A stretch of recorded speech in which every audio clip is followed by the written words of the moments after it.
IRGC नौसेना का नया ड्रोन दुनिया को आश्चर्यचकित कर देगा। Commander Islamic revolution guards core IRGC नौसेना के कमांडर ने एक अभूतपूर्व और विशिष्ट रूप से उन्नत मानव रहित हवाई वाहन को बल में शामिल करने की घोषणा की है। रियल एडमिरल अलीरेजा तागसीरी ने बुधवार को देश के दक्षिणी जल क्षेत्र में किश द्वीप पर इस्लामिक गणराज्य के अंतर्राष्ट्रीय एरोस्पेस प्रदर्शनी के 12वें संस्करण के अवसर पर यह टिप्पणी की। उन्होंने ड्रोन के बारे में कहा कि यह विमान दुनिया को आश्चर्यचकित कर देगा, जिसे सेना और ईरान के रक्षा मंत्रालय के बीच सहयोग से विकसित किया गया है। तागसीरी ने कहा कि विमान के बल में शामिल होने पर IRGC नौसेना और मंत्रालय के बीच संयुक्त सहयोग का क्षितिज बदल जाएगा। तागसीरी ने कहा कि विमान के बल में शामिल होने पर IRGC नौसेना और मंत्रालय के बीच संयुक्त सहयोग का क्षितिज बदल जाएगा। उन्होंने जोर देकर कहा कि ड्रोन दोनों पक्षों के बीच सहयोग का अंतिम उदाहरण नहीं होगा। कमांडर ने कहा, वास्तव में विमान के अनावरण के माध्यम से हम क्षितिज को बदल देंगे।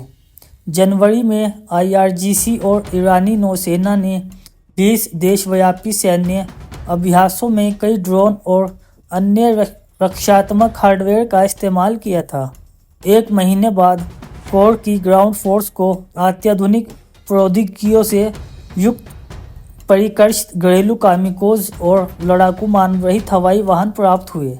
मार्च में इस्लामी गणतंत्र ईरान वायु रक्षा बल IRIADF के कमांडर ने कहा था कि सेना शाखा वर्तमान फारसी कैलेंडर वर्ष के अंत तक अपनी नई पीढ़ी की मिसाइल और ड्रोन प्रणालियों का अनावरण करेगी। सितंबर में देश के अभूतपूर्व संख्या में बैलिस्टिक मिसाइलों का प्रदर्शन किया गया था तथा 4000 किलोमीटर 2485 मील से अधिक रेंज वाले एक नए कामिक्रोज ड्रोन का अनावरण किया।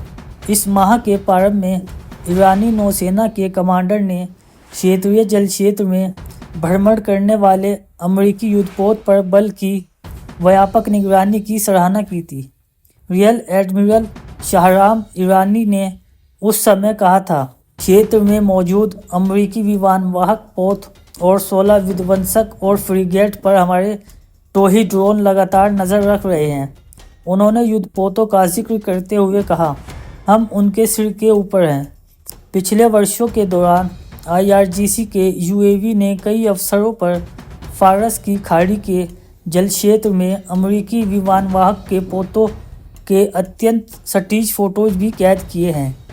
ईरानी अधिकारियों ने इस बात पर जोर दिया है कि देश इस्लामी क्रांति के नेता आयतुल्ला सैयद अली खामेनेई की देश की सुरक्षा को और मजबूत करने की मांग के अनुरूप अपनी सैन्य क्षमताओं को मजबूत करने में संकोच नहीं करेगा।